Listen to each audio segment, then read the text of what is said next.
What is up, everybody? This is Michael with Tone Nerds. Hope you're doing well. We are once again broadcasting to you from the Dallas International Guitar Festival, and we're making all kinds of new friends. And I feel like we're in the coolest corner of the guitar show because we are right across the hall or the pathway here from Malibu Music, and we made a new friend here, Will Ash, who is here with Malibu Music. What's going on, man? Hey, man, it's been fun. This has been a crazy event here. It's my first time in Dallas, and yeah, I got paired up with you bozos across the street. So hey. No, it's actually been really nice to meet all the guys from around here, and it's been cool. Sweet, man, sweet. So tell us a little bit about it. So you're out here with Malibu Music. Yeah. So what's the story of Malibu? What is Malibu Music? What do you guys do? And then kind of what's your role in that organization? Sure. You know what I love the most about Malibu Music?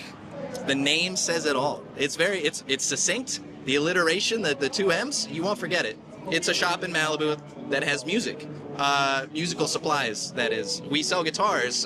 We kind of focus on, I want to say, like vintage and boutique small builder guitars. We've got your classic Fenders and Gibsons, but what we brought here today to this show is pretty crazy. We have a guitar from the 1860s. We have some really crazy, 0018 Martin, from 62, and a bunch of nice small builders like the Tone Rangers I know we talked about before. Heck yeah, man. Tone Rangers. Yeah. So I definitely, the 1860s Martin over there, we're looking at their booth right now across the camera. Definitely has caught my eye. That is insane. That guitar is 150 plus years old. Yeah, I don't want to embarrass myself with the math, but it's something like that. Something that's close to that. It's 175? Something like that. If it's 1860s, it'd be 160 or 165. Yeah. See, I did it. I did the thing. Hey, no, it's all good, man. It's all good. But so you guys have some incredible instruments over there. So what's your role with Malibu Music? What do you do? So I originally was brought in, and I was just looking for something, easy and sort of casual. I wasn't really sure what I was going to do there, but I walked in. The shop is beautiful. It's on the coast. It's it's very lovely. It's a great location, and I kind of fell in love with that. Just being able to be around all of these really nice guitars and nice people. I've been helping out a lot. I'm here representing them at the show. I'll sell the guitars in the shop, so I'm in there a couple days a week. And it's been cool. I think I'm able to do a lot of different things that I haven't been able to do before. I'm very integrated into the business, which is fun. Awesome. So obviously you have a musical background.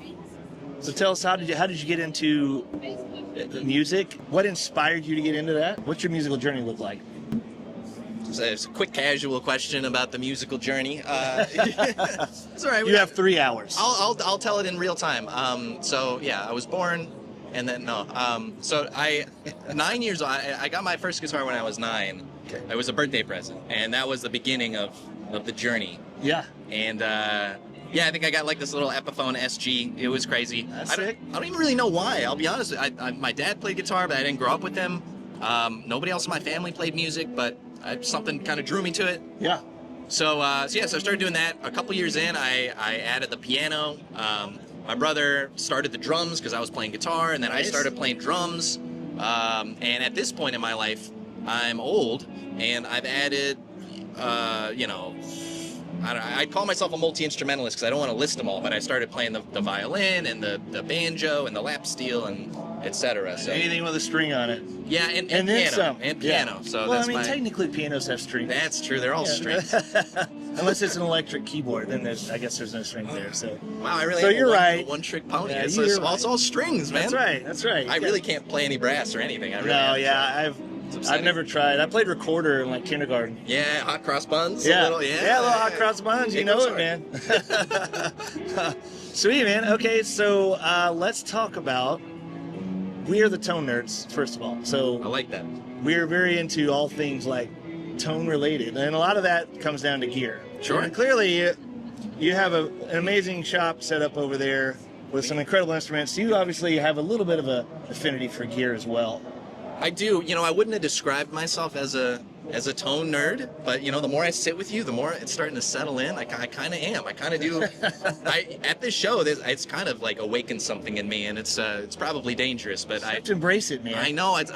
I always was like, I just need the thing for the job, right? I'm a recording artist, so I put out an album last June, and I bought stuff that was like, I need it for this. But now that I'm here, I played a '59 Princeton Tweed that we just bought and we're putting in the store. It's the best amp I've ever heard in my life, and I'm like, well, I kind of want that. We got a '67 Princeton Reverb after that. I kind of want that too now.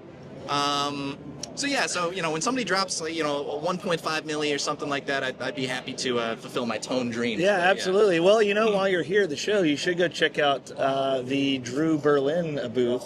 There's a Dumble over there. I think that belonged to Larry Carlton, and Santana toured with it.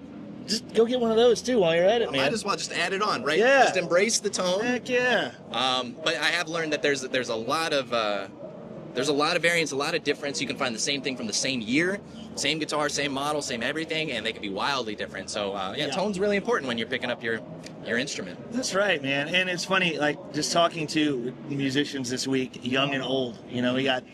We talked to Alex Lee Warner, who was in the 10 under 20 contest, 16 years old. He's been a professional musician for 6 years. That's insane. So we're talking to young guys, talking to the guys who've been around a minute. Denny Giosa, just had him in the booth. Nice. He's been playing for years and years, and even Denny, as long as he's been playing, and as many things as he's been able to accomplish in his career, he's still it's still the journey, man. Yeah. He just recently switched picks. Oh, sure. His pick is so much better. You just something clicks when you pick up something new, and you're like, wow, like I should have been doing this like 20 years ago. Exactly. Like, what's wrong with me? Yeah. But it makes me feel better because I've always been jumping around from gear, always, tweaking my sound. Yeah. But it's that's just how it is. That's part of life, honestly. Yeah. It's you add the layers, and you hopefully when I'm actually old and actually have some wisdom, I'll be able to tell the guys what's what. That's right. Exactly how it is. Heck yeah, man. Heck yeah. Well, let's change gears a little bit. Let's talk Sure. about. So you mentioned you're a musician. You actually put out a record recently. Let's talk about your record. Oh, I'd love to. Let's do it. I hate self-promotion, but this is like the perfect opportunity, so I'm in. I'm All ready. I've been working on it. I love the idea of albums and records, and so I've put out 6, or I've worked on 6, and it's I'm not that old, so you guys can see what I spent all my time on. And they're not all great, but I'm really proud of the last one that I put out. It was, you get a lot of experience. I originally worked with, studios for my first couple records with my band. Paid a lot of money, did the thing the right way, but it didn't turn out the way that I wanted it to. And I found that the more I involved myself in the process, the more I was able to learn about what exactly I wanted, the better this went. So I've learned how to play the instruments, I've learned how to do the mixing and the recording, I built the studio myself, and the last album I think was the culmination of all of that coming together. I did everything myself. I painted the cover, or I did the art for the cover. Sweet. And Where can we find that? Is it streaming on Spotify, Apple Music, all the things? Yeah, it's out there. It's Spotify, Apple, all that. It's the album's called October, and my name is Will Ash, so you can find it under that. And it's kind of I'll call it like an indie folk album. Okay, which great. is interesting. Yeah, a lot of instrumentation, violins and acoustics and stuff. Yeah, great, love it. Now you play all the instruments in And it as well? I play every single thing you hear on that record, which is people don't believe me when I say that, but it's awesome, man. fun. Love it. Yeah. So you are also you have your hands in a lot of things, man. So you're also I do. on social media. Got quite a presence there. It's building. I would say. I'm impressed. I think appreciate it's pretty it. awesome, and I love your content too. Oh, thanks. So Very tell nice us a of you. little bit about. So I know you're on TikTok, you're on YouTube. Yeah. Tell us about the different projects you're involved with there, and kind of what's your mission on those projects. I hate introducing myself as a content creator, even like influencer. Like that word kind of makes me hiccup a little bit. But I started making videos. I want to say maybe about 2 years ago, and for some reason they took off. And within a year, I had 100,000 followers on TikTok, and it was kind of crazy. So I ended up, making that pretty much a full-time job and dedicating myself to it. Well, the thing I'm proud about the most with that stuff is I really feel like it's helpful, and I want to make an impact on the internet that's not, just mindless stuff that but like actually useful, and what I've gotten from people that watch my stuff is that they're very thankful because I think I'm helping a lot of people learn guitar. It's a lot of education. Absolutely, I love that. stuff. Yeah, I think that's Ruben. And when Ruben and I talk about what we're trying to accomplish, I think it really is. You got so many people that kind of have a notion of want to start guitar. You got a guitar when you're 9 years old. Yeah. But it's so many people just give up because it's not easy. It's hard. There's pain points along the way, and I love the fact that one of the things I like about your channel, just what I've watched, is it really is helping those people get through some of those pain points and stay with it. I don't know what your experience is like, but I know for me, like just playing guitar has been like so incredibly rewarding in so many ways. Just number one, just the confidence it brings you. Number two, the community that the people you get to meet. This is like crazy. Yeah, man. So it's just and it's just an outlet too. So you have things that stress you out in your life, and it's something that is for me is kind of something that can get me away from that. Yeah, of course. So it's just been so rewarding in all those different areas of my life. And if I can help get those tools in other people's hands and to enrich their lives in that way, I'm all about it. And the thing I love about your channel is I do feel like it helps. It's helpful. It's nice to hear. It's that's a big thing for me too. Is just music literally changed my life. I don't know, like my career path, what I ended up doing in high school and college and afterwards, like it wasn't even on, like I never doubted what I was doing because it was just music, and music helped guide me. And that's thinking back on that, a lot of people struggle with like, what am I supposed to do? What's my purpose in life? And just the fact that I've actually never had to worry about that. I've never even thought about it. I'm just sort of like, this is what I do. That's so great. That to me, looking back now with what I know is I think that's really special. So if there's any way I could find that path for somebody else, that would be insane. Awesome, man. Yeah. Well, where can you mentioned we can find your music on Spotify and Apple.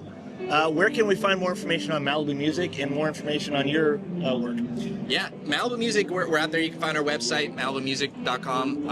And there's a Malibu Music SoCal, which is, SOCAL is on Instagram. They've got their social feed there. But yeah, we're going to be doing a lot of cool posts. We've got some listings on Reverb if you want to see some of the cool piece gear. With some great shots. And then for me, you can find me at Official Will Ash, basically everywhere. I got a Patreon, I have a YouTube, Instagram, and all that. If you're interested in learning, picking up some cool tips, I just did a thing this morning that was comparing a 100-year-old guitar to a $12,000 guitar. What do you think matters most? The age or the beauty? And so stuff like that. You don't even have to play guitar to look at a video like that and be like, oh, that's actually pretty interesting. Yeah, totally. Love it, man. Well, hey, thanks for the time, Will. Yeah, I appreciate it. I've enjoyed spending the time with you guys this weekend at booth 278. What do you guys, 279? 279. Yeah, man. So it's been fun. It has been fun. So thank you guys for tuning in. As always, make sure you subscribe to the channel, like this video, and hit the notification bell so you're notified when new content drops. And you guys have a great day.